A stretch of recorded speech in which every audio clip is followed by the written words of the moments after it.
Hey everyone, welcome to Badger Cru. My name is Jordan, and I'm on staff with Cru here at UW-Madison. And just the other day, I had a freshman ask me how long I have been on staff, and I had to think about it for a minute. But as I thought about it, I realized that this month, September, marks the 10th year that I have been on staff with Cru. Now, please hold your applause and your gifts, but if you do insist, I really love pumpkin treats and Mountain Dew Code Red, and I'll accept those, anytime for the rest of my life. So obviously Cru looks a little different this fall. My condolences to all freshmen who have had to sacrifice a lot this fall, and having great friends and community, but also being safe is certainly a tension, for sure.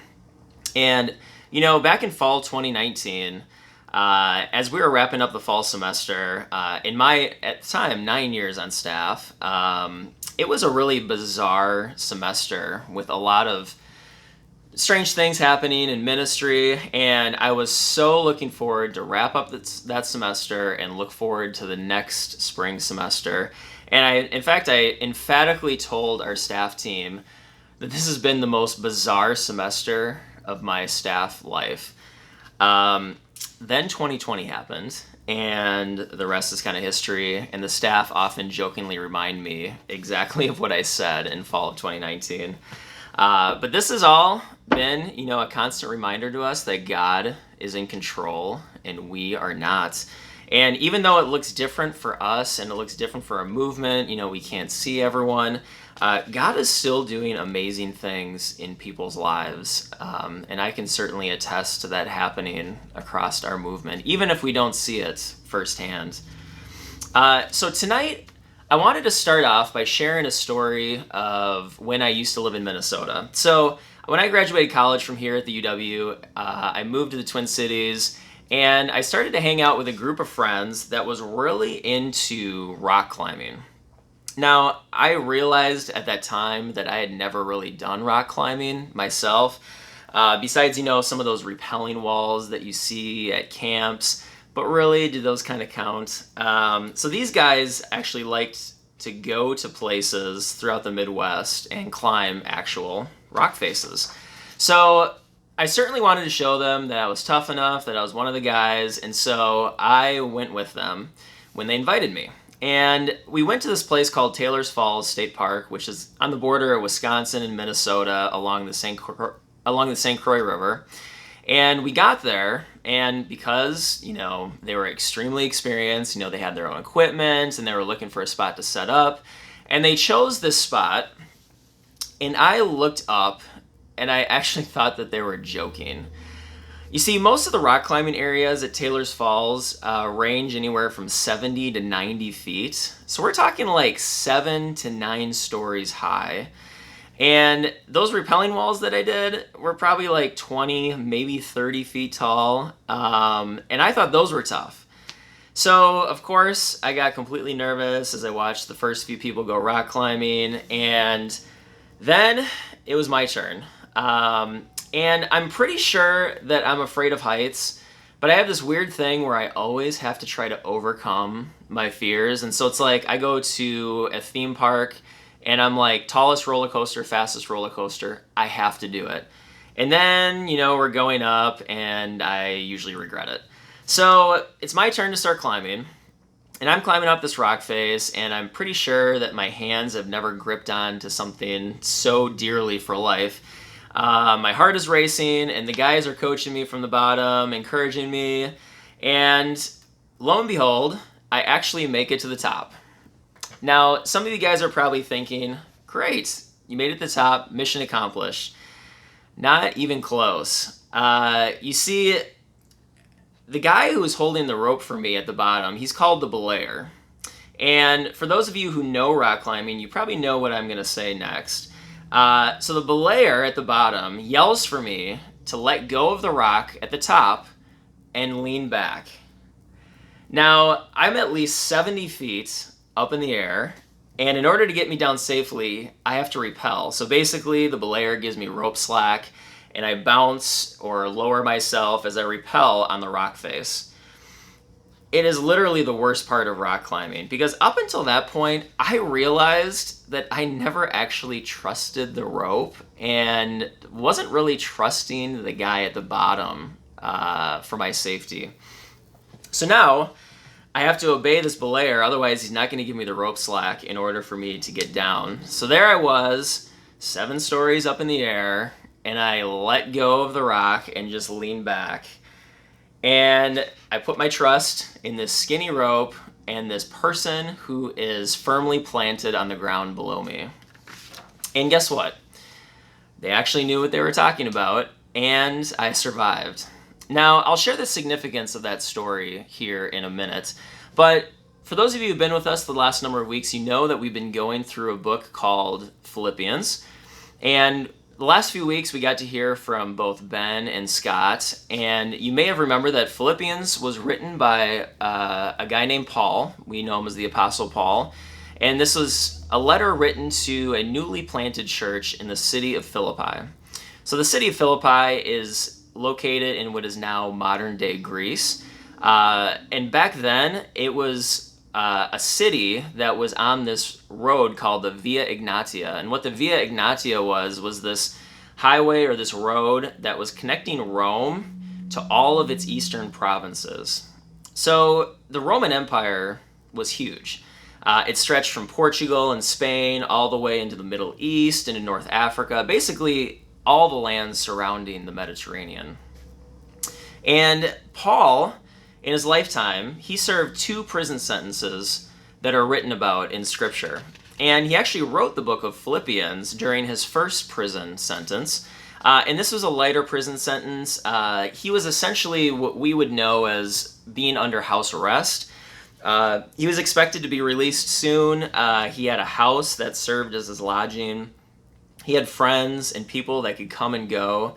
And this was where he wrote the book of Philippians.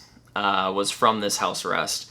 And in recent weeks, we saw what it looks like to have joy in hard circumstances. We looked at what it's like to have purpose and community. But this week, we're going to look at what it means to look to obedience. We're going to look at obedience. And when you guys hear the word obedience, you probably don't have a positive reaction to that word. In fact, you might think of situations in your past where you were forced to obey some sort of authority figure in your life, even when you disagreed with them or didn't trust those who were leading you around you. In fact, our culture does not have a high value on the virtue of obedience. In fact, I would say that the foundation of our country was actually built on disobedience. You think of the wars that we fought throughout our history. You think of the Revolutionary War, being disobedient to the British Empire. You think of the South seceding from the Union, the South rebelling against the Union at the time. So our society at times greatly respects disobedience. You know, you think of terms such as sticking it to the man, or taking it to the streets, or going rogue. And these are actually seen as positive statements in our culture. And when it comes to obedience, or even joyful obedience, I'm not shocked that American Christians have a really hard time with this. Because to be obedient is actually very countercultural. So what does Paul say to the Philippians about living a life of obedience? So Paul actually addresses this topic in Philippians chapter 2. Now, what I want to do as a group is I want to send you guys to your groups to read Philippians chapter 2, verses 12 through 18. And I want you guys to list out everything this passage says about one's integrity and obedience. I want you guys to list out everything this passage says about one's integrity or obedience. And there's also a few other discussion questions related to this passage. So what I'm going to do is I'm going to send it to your group so you can read that passage and answer those few questions, and then we're going to come back together.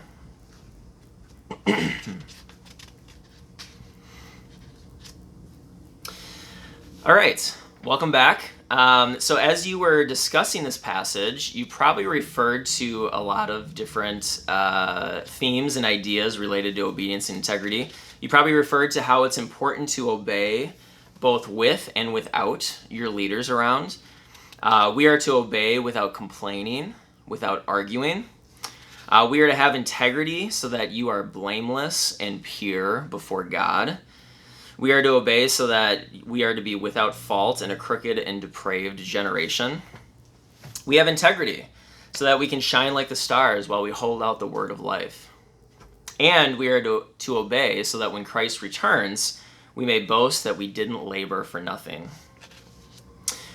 Paul's words on integrity and obedience might be very eye-opening to some of you. In fact, it's so important in Scripture that Paul and other authors actually call out people in the church who are being disobedient. He calls out people who are constantly complaining, causing divisions, sowing seeds of discord, and creating factions. Some were rebuked. Some people were expelled from the church for their disobedience, and worse, some even lost their lives because of their disobedience. And if you want some examples in the New Testament alone, you can look to Ananias, Sapphira, Hymenaeus, Philetus, Demas, Phygelus, and Hermogenes. And I'm sure these names are so hard to pronounce because people don't name their children after blatantly disobedient biblical characters. In fact, Paul, at the end of his large letter to the Romans, says this in Romans 16:7. He says, "Watch out for those who cause divisions and put obstacles in your way that are contrary to the teaching that you have learned." So Paul recognized obedience was crucial for a properly functioning church, both obedience to leaders and obedience to God. And he knew that disobedience was a sin that could spread, could infect, and could kill unity in the church. Now, there's an interesting direction that Paul takes us on.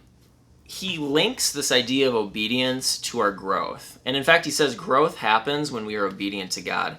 Verse 12 is an interesting verse that has caused some confusion amongst Christians for years.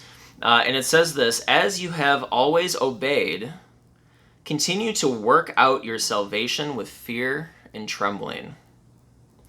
Now, I don't have a ton of time to unpack the theological implications of this verse, but please don't hear this verse saying that you need to work to earn your salvation. Please don't hear me saying that. And a clear example of that would be for those who enjoy working out, either lifting, running, doing some sort of cardio, you don't work out to earn a body. You work out because you want your body to be stronger and healthier. And you want to see your muscles grow, you want to see your endurance grow. And it's the same thing with our faith. We work out our faith to grow our faith. We are challenged and we take major steps along the way. And sometimes challenge is difficult and we don't like to be challenged in certain areas. That's why it's a challenge. Because of that, there is fear and trembling that accompanies this growth. And obedience is a big part of this growth. Obedience to Christ and those that God has placed as leaders around you. So the question I have for you is, have you been growing in your obedience to God and to the leaders around you? Have you been growing in obedience to God and to the leaders around you? And if that's a hard question for you to answer, you may not be working out your salvation with fear and trembling. You might be stuck as an immature believer, not realizing that you are causing division and a lack of growth, not only in yourself, but a lack of growth in those you're supposed to be encouraging around you. And even still, as I unpack the scripture on obedience, many of you find this idea of obedience as just extremely gut-wrenching. Even as scripture repeats it over and over, you might have a hard time as a Christian obeying. And you might even fail to obey joyfully. And a big reason why you might have a hard time with obedience is maybe you haven't had trustworthy leaders around you. Maybe you think back to your home environment growing up. You think of maybe your church. Maybe you think of the government around you. Maybe you think of your school growing up, or maybe sports teams that you've been on. And obedience was done, but it was done begrudgingly and certainly not joyfully. And as more and more maybe untrustworthy leaders have entered into your life, you start to have less and less trust for authority figures around you. In fact, you even have less trust towards God. And we start fixating on trusting ourselves alone.